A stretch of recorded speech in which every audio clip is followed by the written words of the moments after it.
Ju përshëndes.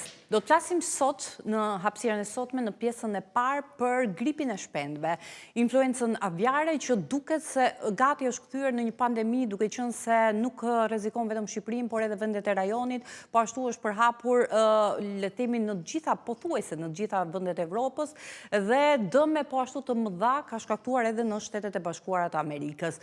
Duket që përpos vatrës shfaqur në një prej kompanive më të mëdha sa i takon shpendëve apo që rrisin shpend, le themi është ka pasur dhe është identifikuar nga Ministria e Bujqësisë edhe një tjetër vatër në të njëjtën zonë, pavarësisht se janë ndërmarrë të gjitha le themi kriteret dhe janë zbatuar protokollet e sigurisë sipas rastit.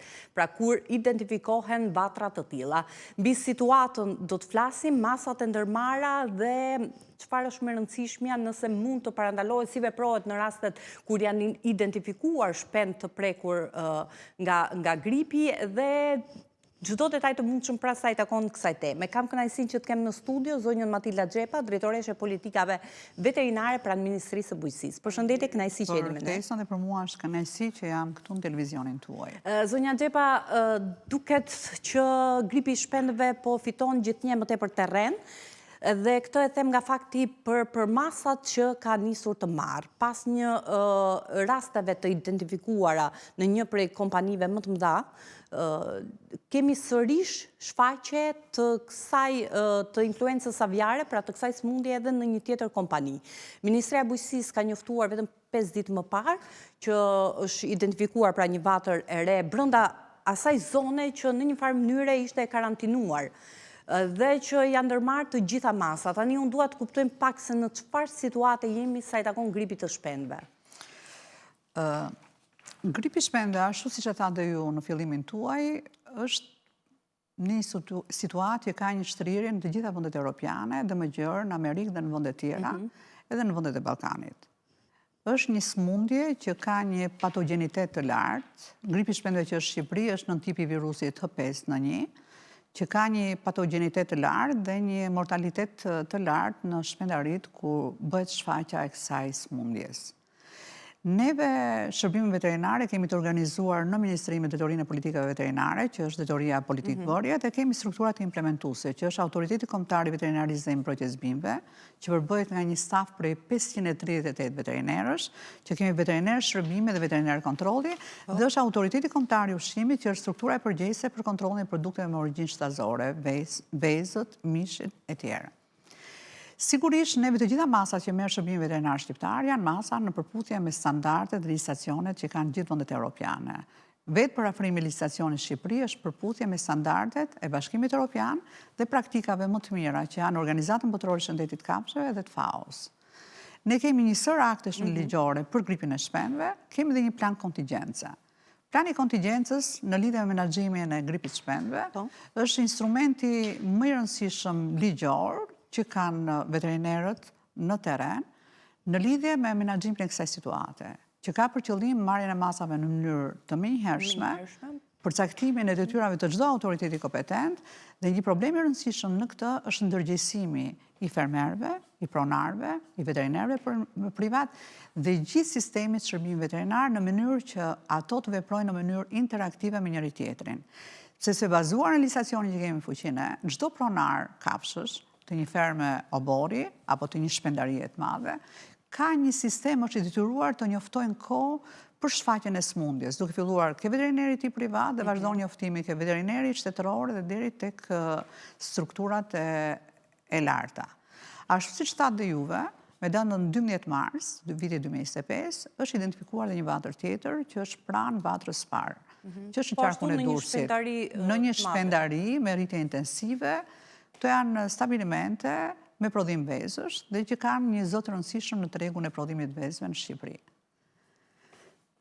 Masat që merren nga shërbimi veterinar janë që kjo zonë, në 3 dhe 10 kilometra, merren masat në zonën e mbrojtur dhe në zonën e mbyqyrur, që kryesisht janë masa karantinore që lidhen me lëvizjen e kafshëve. Zonja Xhepa, nëse kemi sërish raste pra që në një farë mënyrë është përhapur sëmundja në një zonë e cila apo në një perimetër që është karantinuar dhe që janë ndërmarrë masat. E rrit kjo rrezikun për përhapjen e kësaj sëmundje? Dgjoj, kjo sëmundje është një sëmundje që transmetohet nga shpendët e egër shtektar ujor, të cilët nëpërmjet migrimit tyre, kur ato janë të infektuar me gripin e shpendëve, nëpërmjet kontaktit direkt dhe të tërthort me shpendët e shpendarive, janë burimi kryesor i shpërndarjes së sëmundjeve. Një faktor tepër i rëndësishëm për shpërndarjen e sëmundjeve është dhe faktori njeri. Domethënë, hyrjet e daljet nëpër stabilimentet e fermat, punojësit e shpendarive, por nëse faktorin e parë nuk arrin ta menaxhojmë dot, po. Faktori i dytë është një faktor që lidhet me kushtet e biosigurisë. Pikërisht, Sigurisht duke marrë natyrën nuk e natyrën shmangim dhe nuk e menaxhojmë dot se s'kemi kontroll, të dytin ne mund të lidhet me biosigurinë në shpendari dhe në fermat e vogla. Por janë dy faktorë që ndërthurin njëri tjetrin dhe e bëjnë të vështirë menaxhimin e situatës. Fakti ashtu siç ju e prezantua dhe në fillim, që kemi një shpërndarje në të gjithë vendet europiane, në vendet e fuqishme, kur ne marrim njoftim të vazhdueshëm, ne nëpërmjet Organizatës Botërore të Shëndetit të Kafshëve dhe sistemit ADIS, që është sistemi notifikimit të sëmundjeve në vendet e Europës, ne marrim njoftime për shfaqjen e sëmundjes dhe për mbrojtjen e territorit të Republikës së Shqipërisë. Për hyrjen e gripit shpendëve në Shqipëri, ne bëjmë urdhra bllokimi. Sigurisht që të urdhrat e bllokimit janë nëpërmjet zona, qëllimi i tyre është për ta mbrojtur territorin e Republikës së Shqipërisë për hyrjen e sëmundjeve nga vendet e infektuara. Por është e pamundur mbrojtja në sezonin kur kemi lëvizjen e shpendëve të egër shtektar të ujit, të cilët bëjnë përhapjen dhe transmetimin e sëmundjes. Kjo është një sëmundje virulente me patogenitet të lartë, të cilat jep një ngordhshmëri të madhe ke kafshët, por ka dhe raste tjera ku ajo është në patogenitet të ulët kur nuk jep shenja klinike dhe mund të kalojë pas sjell dëmet në shpendari. Është një sëmundje që sjell dëme të mëdha në shpendarit. Kjo ka ndodhur në gjithë shpendaritë e Europës, në vendet ku është shfaqur kjo sëmundje, dhe sigurisht që ka dhe dëme të mëdha ekonomike. Neve në bazë të planit të kontingjencës, ne kemi detyrim me marrjen e informacionit të shfaqjes së sëmundjes, mblidhet Qendra Kombëtare e Krizës. Ne kemi një institutin e sigurisë ushqimore veterinarisë, që është qendër kombëtare referencë në Shqipëri laboratorike, kur shërbim veterinar jon rajonal, me marrjen e informacionit të ngordhjeve të para, shkon dhe vlerëson situatën në vend, në stabiliment, sepse kjo sëmundje nga shenjat klinike mund të ngatrohet me disa sëmundje të tjera që lidhen me shpendët. Dhe vendosja e diagnozës nëpërmjet laboratorit është shumë e rëndësishme për marrjen e masave të cilat janë specifike për çdo sëmundje në shpend. Përpos këtyre dy vatrave që tashmë janë identifikuar dhe që, siç ju përmendët, nuk bëhet fjalë vetëm për një sëmundje që pa diskutim ka transmetueshmëri të lartë, por edhe një sëmundje që ka apo mbart në vetvete edhe një kosto të lartë ekonomike, financiare, përpos rrezikut sërish edhe shëndetësor që paraqet nëse... Po, sepse nëpërmjet si rezultati kësaj sëmundjeve, jo vetëm që kemi ngordhje të mëdha në shpend, por në bazë të legjislacionit që kemi fuqi, kërkohet eliminimi i vatrës.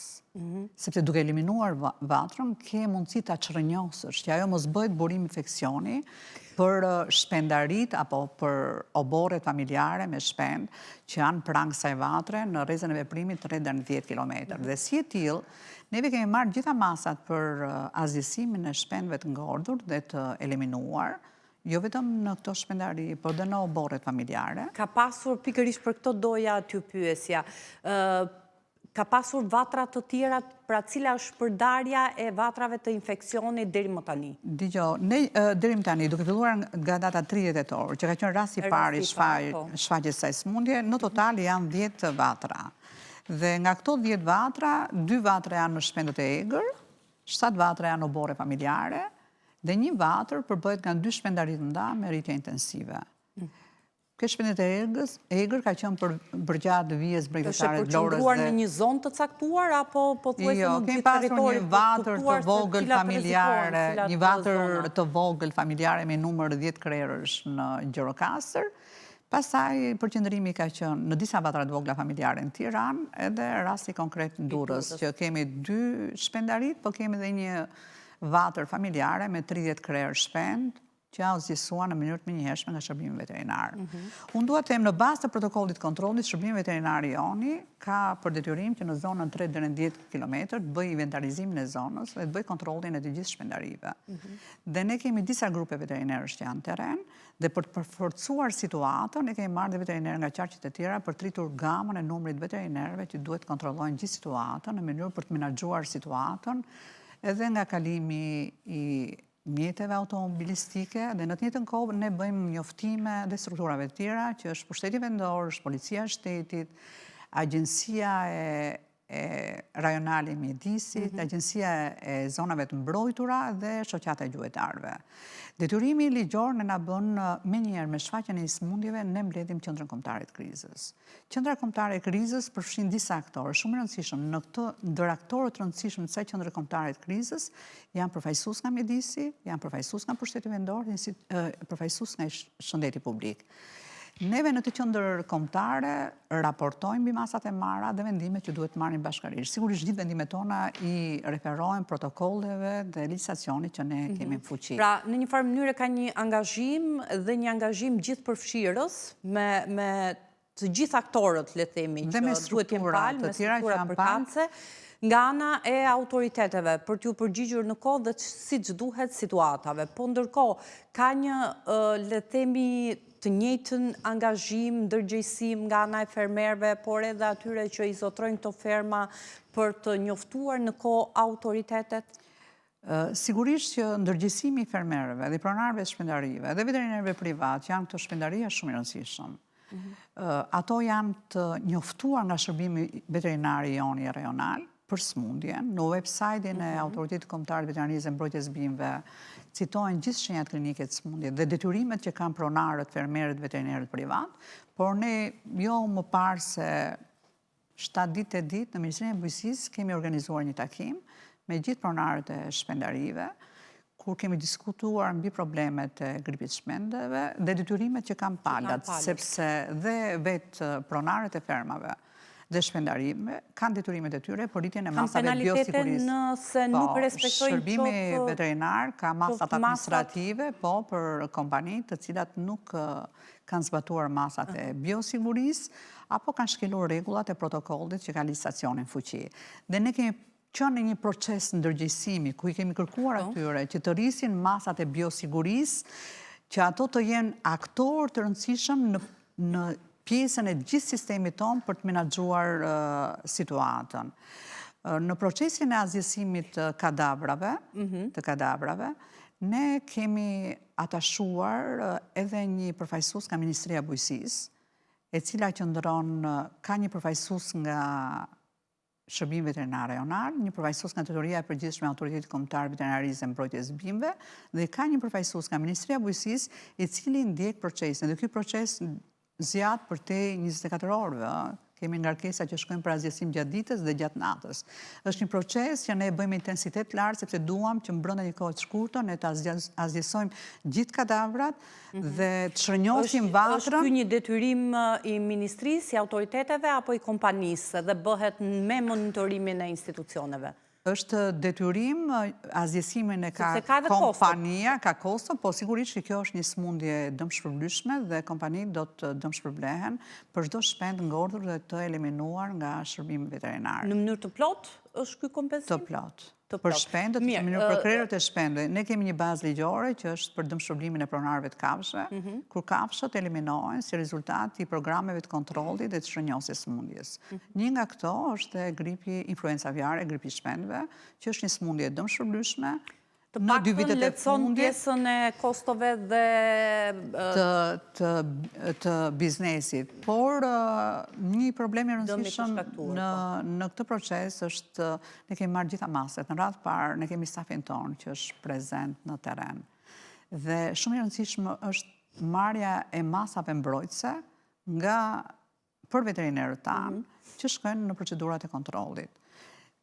Ekziston rreziku i infektimit? Po patjetër, sepse personat që janë kontakt me smundjen janë njerëzit më të rrezikuar për infektimin nga kjo smundje. Por gjithashtu ne kemi pjesë të panelit tonë Qendrën Kombëtare të Krizës dhe Institutin Shëndetit Publik dhe deri më tani nuk kemi raste të raportuar prej tyre në njerëz të infektuar nga gripi i shpendëve. Pra nuk ka ky është të paktën gjysma e skeqes në të tilla raste, që nuk ka raste të individëve në Shtetet e Bashkuara, në mos gaboj, ka raste në njerëz. Deri më tani, nga informacionet që marrim nga Instituti i Shëndetit Publik, sepse ato ndjekin procedurat e tyre në bazë të protokollit dhe licitacionit që kanë fuqi, nuk kemi raste në njerëz. Por kjo është një sëmundje. Por gjithsesi duhet jemi vigjilent dhe të kujdesshëm për të mos lejuar që një gjë e tillë të ndodhë. Rreziku më i madh është për rritset, punonjëset në stabilimente që është shfaqur sëmundja dhe për veterinarët tanë që janë në proces kontrolli, prandaj veshjet një përdorimshme janë shumë të rëndësishme për... Pra respektimi i protokolleve në tilla raste. Zonja Xhepa do të më lejoni, sepse do të na bashkohet në bisedë edhe Kujtim Mersini, epidemiolog veterinar. Zoti Mersini, përshëndetje dhe faleminderit për kohën. Përshëndetje. Duket që përposë rastit të një shpendtarie të paktën të raportuara në fillim të marsit, ka një tjetër vatër, po në një shpendari, le të themi me numër të konsiderueshëm, që nënkupton që pasojat dhe rreziku në të njëjtën kohë është i lartë. Megjithatë, në gjykimin tuaj, sepse ne do ndalemi, nuk e kemi bërë enda analizën e shifrave sa i takon shpendëve të azgjësuar deri më tani, por në gjykimin tuaj është menaxhuar siç duhet kjo situatë, duke marrë si piknisje rastin e parë që është identifikuar në muajin tetor dhe faktin që deri më tani janë 10 vatra të identifikuara nga autoritetet. Konkretisht 7 vatra në pranë oborreve, shpend oborresh, 2 të tjera në shpend të egër dhe një vatër me 2 shpendari me rritje intensive me prodhim vezësh. Pra kjo situatë është deri më tani është menaxhuar siç duhet në gjykimin tuaj? Shërbimi veterinar është duke përpjek maksimumin e resurseve që ka. Domethënë do të kuptojmë që kemi një shërbim veterinar të angazhuar plotësisht me këtë situatë, por sigurisht që shërbimi veterinar duhet të ndihmohet më tej për të dalë në balë detyrave dhe problemeve që ka, sepse të përballesh me gripin e shpendëve në 2 pulari intensive, pra industriale, është një sipërmarrje shumë e madhe. Sepse kuptohet, nuk është se kemi të bëjmë vetëm një fermë oborri ku praktikisht numri i shpendëve është i vogël, pularit madhe, numri i shpendëve është shumë i madh, që do të thotë dhe logjistika e nevojshme për të përballur me këtë situatë është shumë herë më e komplikuar se sa që është në menaxhimin e një vatre në një fermë oborri, pra, që do të thotë duhet bashkëpunim dhe nga të gjitha organet e tjera, nuk është thjesht çështje shërbimi veterinar, por hyn në lojë dhe të gjitha strukturat e tjera, siç janë strukturat e pushtetit vendor, Ministria e Mjedisit, Ministria e Brendshme për sa i përket bllokimit të lëvizjeve të qarkullimit të shpendëve dhe në produkteve të tyre, pra është një orkestër të themi institucionesh që duhet koordinohen në mënyrë që të menaxhohet me sukses kjo situatë, sidomos në këto 2 ferma të mëdha. Ju e keni parë të ndodhë një gjë e tillë, pra të kemi, duke qenë se bëhet fjalë për një situatë që është e vështirë që të menaxhohet nga një institucioni vetëm. Zonja Xhepa tha pak më parë që janë ndërmarrë dhe janë përfshirë të gjitha institucionet. Janë pjesë e Qendrës Kombëtare të Krizës, gjithashtu shërbimi veterinar. Pra duke marrë parasysh për masat e përhapjes, është bërë një gjë e tillë. Ju e keni parë? Është në protokollin tonë dhe shërbimi veterinar rajonal i Joni bashkëpunon dhe me policinë e shtetit për bllokimin e rrugëve kryesore, për kalimin e ngarkesave, me policinë e pushtetit vendor, sepse neve për çdo rast shpalljes së një vatre të konfirmimit diagnozës laboratorike të sëmundjes, ne vendosim zona 3 dhe 10 km dhe nxjerrim urdhër ministri që kufizon lëvizjen e kafshëve, tregtimin e tyre në tregjet e gjalla dhe çdo lëvizje tjetër që bën të mundur transmetimin e sëmundjeve. Sigurisht që shërbimi veterinar bashkëpunon me policinë e shtetit dhe me policinë bashkiake për tregjet e kafshëve gjalla ku mund tregtohen shpend, që është një nga burimet kryesore për hapjes sëmundjes, ku është dhe përqendrimi më i madh i shpendëve. Sigurisht shërbimi veterinar jonë për të menaxhuar këtë situatë bën që për çdo ngarkesë me shpend gjalla që vjen në pikat e inspektimit kufitar, është shërbim veterinar në formë stafete që shoqëron ngarkesat e shpendëve deri në destinacionin e tyre, me qëllim që këto shpend mos tregtohen rrugës apo të hyjnë në zonën e infektuar. Pra ne po bëjmë maksimumin për menaxhimin e situatës. Ne kemi veterinerë që punojnë me orë të stërzjatura në teren, janë në grupe pune, kontrollojnë çdo obor shpendësh dhe kompani shpendari rritjes së intensive të shpendëve, po marrim dhe përforcime. Ne nga Ministria shpesh në disa raste kemi qenë pjesë e vlerësimit situatës, sepse unë në drejtorinë e politikave veterinare Ministri kam një sektor që është sektori i epidemiologjisë dhe hetimi epidemiologjik është një element shumë i rëndësishëm për vlerësimin e situatës. Dhe Instituti i Sigurisë dhe Veterinarisë, i Sigurisë Ushqimore dhe Veterinarisë punon me orë të stërzjatura. Në shpendarinë e fundit që ju përmendet që ne patëm rastin që patëm gripin e shpendëve, mostrat janë dërguar për analizim në orën 10 të natës. Dhe instituti menjëherë nxori punonjësit për të vazhduar procedurën. Domethënë neve mundohemi që të vendosim një zinxhir alerti për marrjen e informacionit në kohë dhe për marrjen e masave në kohë.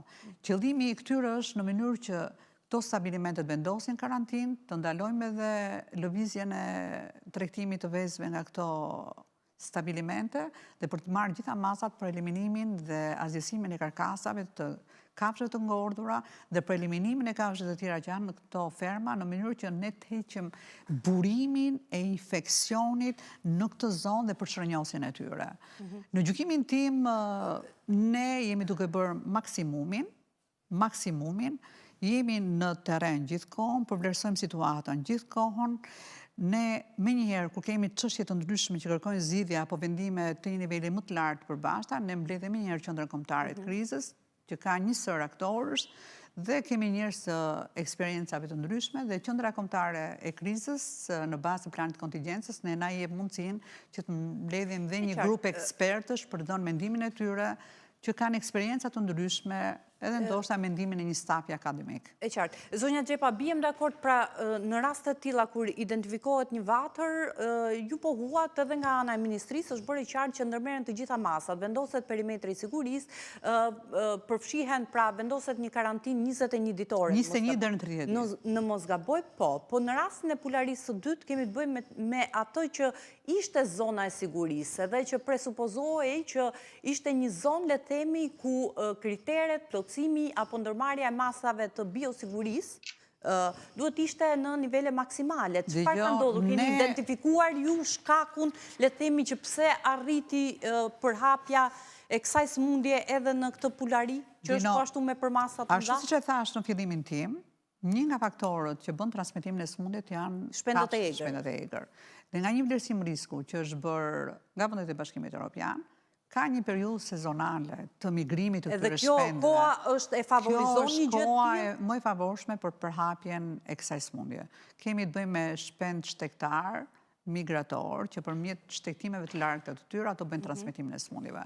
Dhe ajo është një zonë që përveç gjelbërimit madh dhe shpendëve të panumërt, janë elementet kryesorë që bëjnë dhe biosiguria është ndër faktorët më rëndësishëm, por ke stabilimentet e mëdha presupozohet që masat e biosigurisë merren të një nivelit më të lartë se sa në shpendarit ose në fermat e oborit, kur ato janë familjare dhe lëvizja e familjarëve të tyre nuk është në nivelin e kontrollit që janë këto shpendari, që patjetër vizitorët që hyjnë duhet të ketë një regjistër hyrje-daljesh, duhet të ketë po kontrolli më tret ka nisur edhe nga fakti që shpendaritë e mëdha kanë dhe veterinerët të tyre privatë që kanë drejtues teknik, të cilët ndjekin gjithë procesin e biosigurisë në kompanitë e tyre, disinfektimit, grupat e disinfektimit, disinfektimin e makinave që bëjnë hyrje dhe daljet në stabilimentet e tyre, sigurisht veshjet e punojësve, sepse mund të ketë dhe punojës. Megjithatë në shpendarit ne kemi marrë informacion që nuk ka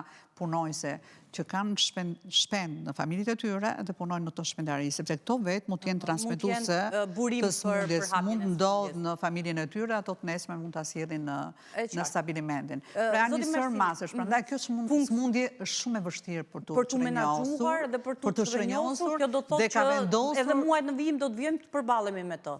Ne jemi në terren, po mbikëqyrim gjithë situatën, unë shpresoj Dhe ne kemi bërë maksimumin tonë që kjo të lokalizohet këtu dhe mos kemi shtrirje në kompanit të tjera, sepse kjo shkakton një dëm të madh për ekonomik, për industrinë e shpendarive, dhe ne jemi në një proces vlerësimi, jemi në një proces monitorimi, ne çdo ditë marrim informacione, përgatisim informacione, nxjerrim defektet, vështirësitë që kemi gjatë procesit implementimit dhe i përditësojmë. Gjithashtu kemi dhe një sistem të informacionit veterinar dhe blektoral, që është sistemi RUDA, ku ne kemi të regjistruar gjithë të popullatën e shpendarive, kemi formularët e raportimit dhe njëkohësisht kjo është e lidhur me sistemin LIMS, ku në kohë reale ne na atashohet edhe raporti analizës për çdo shpendari ku rezultati është pozitiv. E qartë. Ndërkohë, zoti Mersini, sepse zonja Xhepa parashtrojt në një farë mënyre jo vetëm aspektet ligjore se si duhet funksionoj, por edhe gjithë angazhimin, masat e ndërmarra nga institucionet në përgjigje të kësaj situate. Mendoni që funksionon në realitet ashtu si në fakt do duhet funksiononte? Asnjë plan nuk funksionon siç është shkruar në letër. Megjithatë, unë besoj tek shërbimi veterinar që është duke dhënë maksimumin e tij. Ajo që vlen të përmendet është që, siç tha dhe zonja Xhepa pra, shërbimi është duke dhënë maksimumin e tij. Problemi është që kjo smundje do të bjerë prap, në mos do të vazhdoj kjo situatë, vitin tjetër do ta kemi sërish me shnes, që do të thotë kërkon një parapërgatitje të shërbimit gjatë gjithë vitit, në mënyrë që kur të hasen rastet të tilla mos kaloj në sforcim, pra të marrë stafe nga vende të tjera, pra duke kaluar në sforcë. Pra ti jemi të përgatitur mbi atë që mund të na presë. Para përgatitja është element i kontrollit më të mirë të smundjes, sepse është e pritshme që do të ndodhi. Pra siç tha dhe zonja Xhepa, pra gjenden gabimet në menaxhimin e vatrës, nuk ka punë që nuk ka gabime, domethënë sigurisht asnjë plan nuk zbatohet letër. Jo këtu te ne, po kudo në botë, domethënë ato që shkruhen mundohesh që ti ndjekësh hap pas hapi, por gjithmonë për arsye objektive ose subjektive qëllon që nuk ndiqen të gjitha hapat apo ka mos realizim të 100% të masave që duhen marrë apo në kohën që duhen marrë.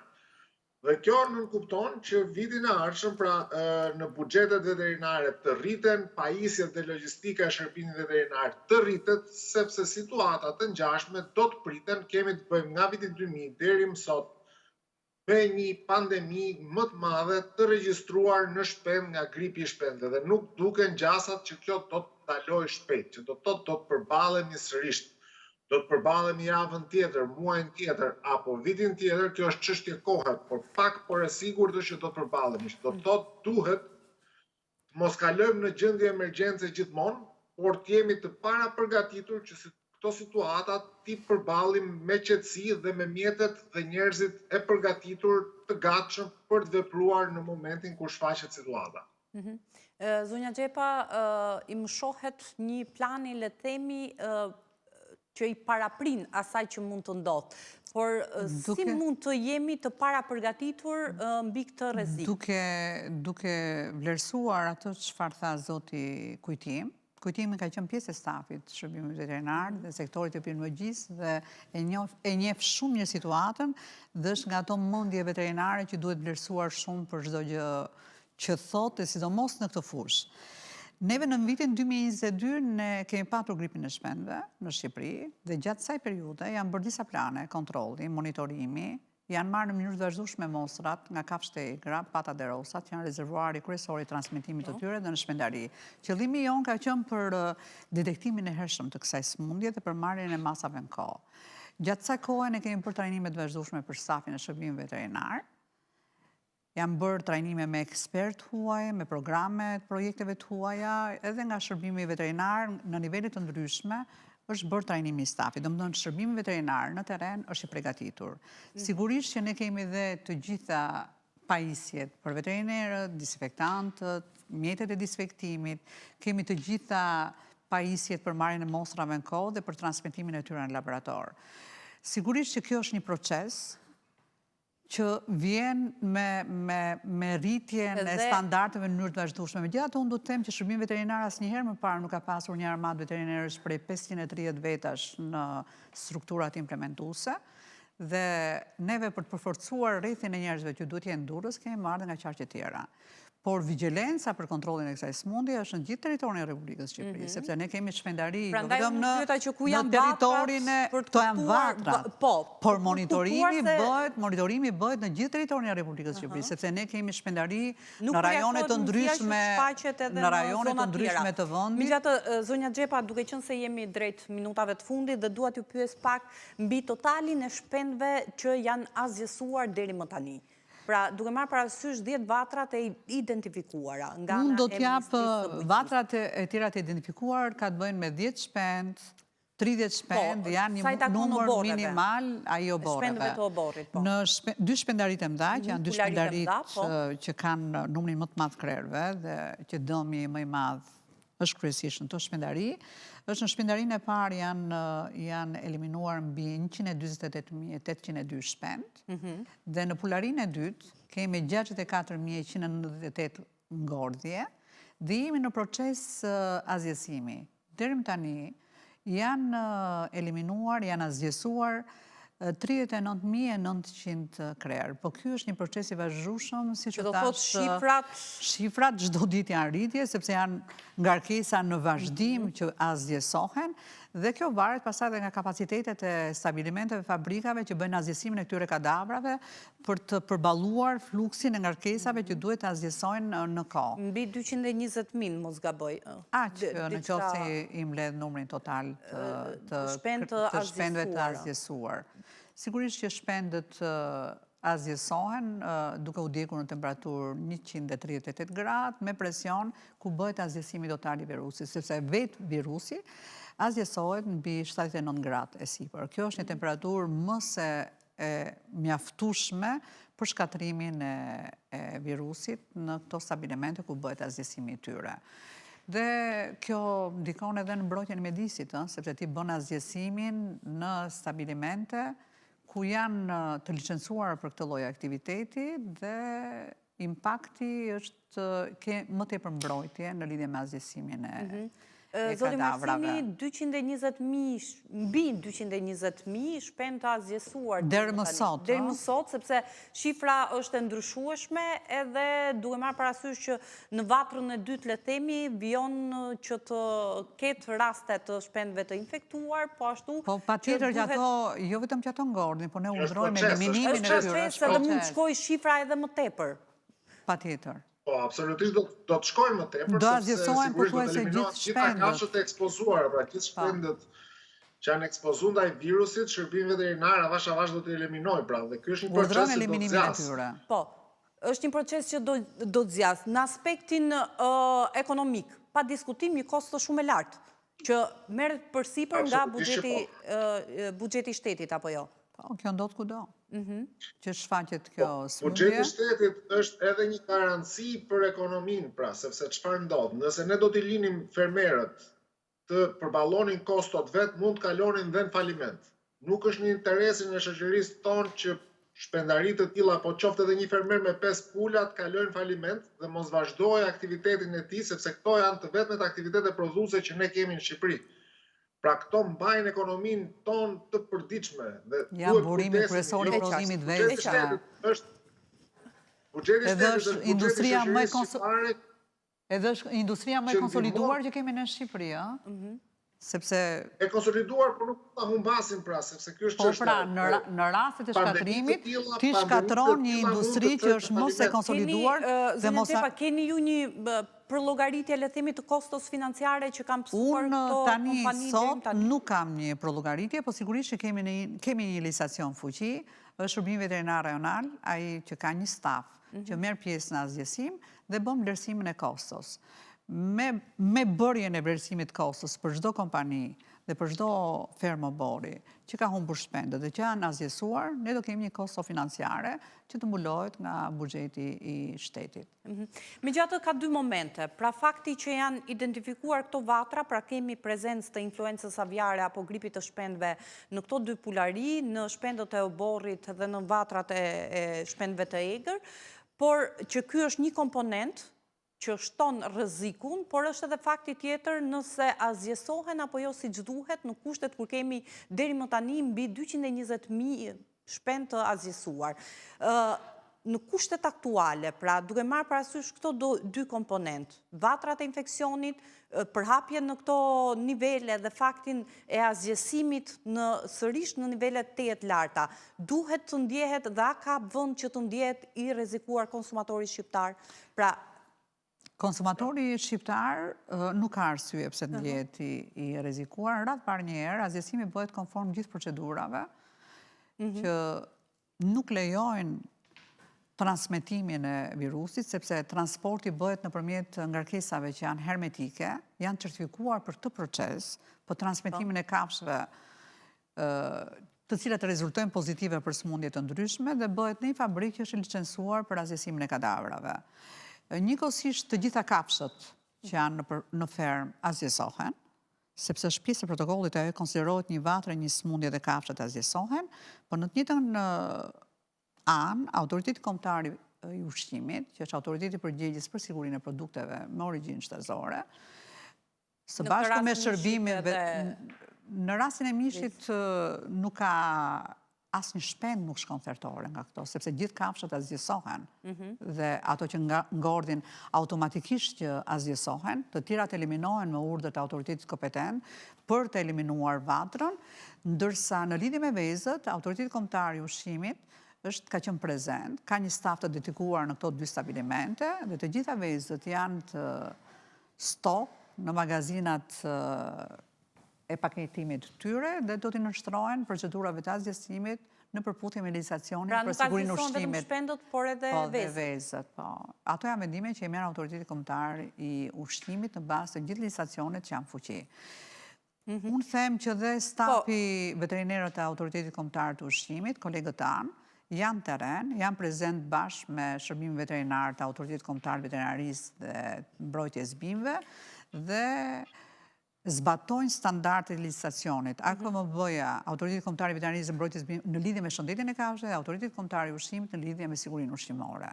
Janë prezent dhe Autoriteti Kombëtar i Ushqimit bën kontrollin në gjithë qendrat e tregtimit dhe supermarketet ku tregtohen produkte ushqimore për të parë edhe vezët që tregtohen që lidhen me lotin dhe me datën e prodhimit tyre. Pra nuk ka kontrolle vetëm tek këto kompani, por edhe në treg? Dhe gjitha tregjet, gjitha qendrat e tregtimit dhe supermarkete ku tregtohen produkte ushqimore ndërto që është veza. E qartë. Zoti Mersini, se jemi drejt mbylljes, lidhur me sigurinë që duhet ndjen edhe duhet kenë konsumatorët. Jo, konsumatorët duhet jenë qetë, ajo që duhet është të shmangin panikun, sepse dëgjojmë për ditë apo na pyesin njerëz që thonë nuk po havez, nuk po konsumoj një shpule etj. Pra, këto janë legjenda urbane të rrezikut të transmetimit përmes ushqimit. Pra që do thotë nuk ka vend për panik dhe nuk duhet frenohen konsumatorët për të blerë produkte apo nën produkte të shpendarisë, sepse nuk ka rrezik. Nëse do të kishte rrezik, është e sigurt që nuk do të këshillonin masa të tilla, sidomos publikisht, pra nuk do dilnin publikisht tonin konsumoni produkte shpendarie, por paniku, nga ana tjetër, është po aq i rrezikshëm sa që është smundja për sa i përket ekonomisë, pra, sepse tham që është një smundje që për momentin na ka dëmtuar ekonomikisht sepse na ka prek ularitë të mëdha, ndërkohë që paniku nga ana tjetër po shkakton sërish një dëm. Se largon konsumatori nga konsumi i produktit. Pra që do të thotë vezët nëse nuk shiten mbeten stok, ato prishen, dëmtohen, pra bie ajo koncepti parazisë ofertë kërkesë dhe vetë smundja ka ulje prodhimtarie. Dhe industria e shpërndarisë, pra ky është një problem që do të thotë paniku është po aq i rrezikshëm sa vetë smundja dhe këtë panik ne duhet ta shmangim. Sepse nuk ka rrezik për sa i përket konsumatorit, pra rreziku për konsumatorin është i ulët. Mirë, se kemi tejkaluar misioni i institucioneve tona është mbrojtja e shëndetit kafshëve dhe mbrojtja e shëndetit publik. Domethënë armata e inspektorëve dhe veterinerëve tanë janë terren me qëllimin e madh për garantuar jetën e konsumatorit shqiptar, që asnjë produkt dhe asnjë kafshë mos jetë në treg, qoftë në tregtim apo produkt në tregje që vinë nga stabilimente, nga data, kur shfaqur sëmundja nëpërmjet diagnozës laboratorike. E qartë, mirë, se kemi të kaluar çdo afat kohor. Zonja Xhepa, unë ju falenderoj. Edhe unë ju falenderoj që na jepni mundësinë. Gjithashtu duhet t'i bëj një njoftim të gjithë konsumatorëve, fermerëve, pronarëve të shpendarive që Autoriteti Kombëtar i Veterinarisë dhe Mbrojtjes së Bimëve ka një numër të gjelbër 0800 3366 që për çdo rast shenjave klinike të sëmundjes influencës aviare, ngordhjeve apo identifikimit të shpendëve të ngordur të njoftojnë Autoriteti Kombëtar Veterinarisë dhe menjëherë veterinerët tanë do jenë ndjekët situatës për të lokalizuar dhe për të parë gjitha masat në kohë. E qartë. Zonja Xhepa, faleminderit dhe një tjetër, kënaqësi që ishit me ne. Zoti Mersini po ashtu, faleminderit për kohën. Faleminderit. Do të shkojmë në një hapësirë të shkurtër publicitare dhe do të rikthehemi sërish në studio.